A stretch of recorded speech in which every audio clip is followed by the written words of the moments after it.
From the Queen's University School of Rehabilitation Therapy, we present to you a story about employment and young adult social housing residents, prospects for the long-term unemployed. Housing has become a major concern in most Canadian cities. While secure housing is considered a basic human right, deeply affordable housing is increasingly hard to find. Many families and individuals find secure housing through government-assisted social housing initiatives. Our research looked at reasons why some social housing residents fail to find and keep jobs, even after settling into social housing.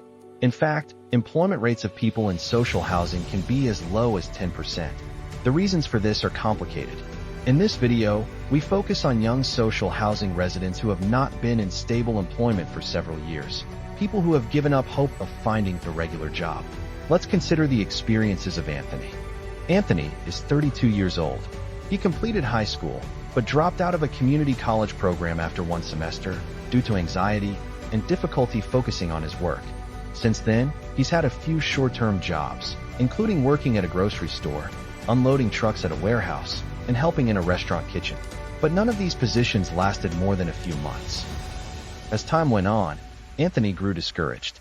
He now receives financial support through the Ontario Disability Support Program due to ongoing mental health challenges and hasn't worked in over 5 years.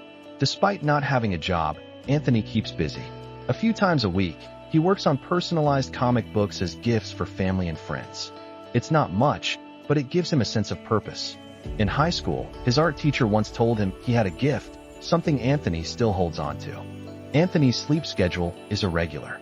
He often sleeps through the day and is up late into the night, sometimes due to side effects of his medication, sometimes because of loud noises in the building. He misses the structure that a job once gave him, but worries he wouldn't be able to keep up with a 9-to-5 routine anymore. He sometimes thinks about applying for work again, but the long gap on his resume makes him hesitate. He fears that potential employers will look at him, see a person who seems perfectly capable of working, and wonder what went wrong. Still, Anthony dreams. If he could find the right opportunity, he'd love to become a graphic novelist. He's always been drawn to storytelling and art, mediums where he feels most confident. But without resources or a clear path forward, those dreams feel far away. Anthony and his family also worry about how employment income might affect his disability pension check or his ability to stay in his apartment. Lately, Anthony's taken a small step. He's met with an employment counselor and is considering an apprenticeship that could lead to a role in a local arts co-op. He's not sure where it will lead, but for the first time in a while, he feels like something might be possible.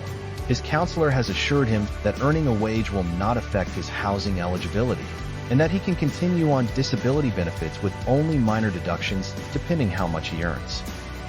Anthony sometimes wonders where his life might have gone if things had been different, if he had finished school, if his health had been better, if he had gotten that one job he really wanted. But over time, he's come to accept that his path doesn't need to look like anyone else's. His sketchbook holds more than drawings. It's a space where he can still dream. The road to employment isn't easy for Anthony, and it may never be traditional. But lately, he's begun to see work differently, not just as a job, but as a way to contribute, connect, and feel useful. That sense of hope is not there for everyone.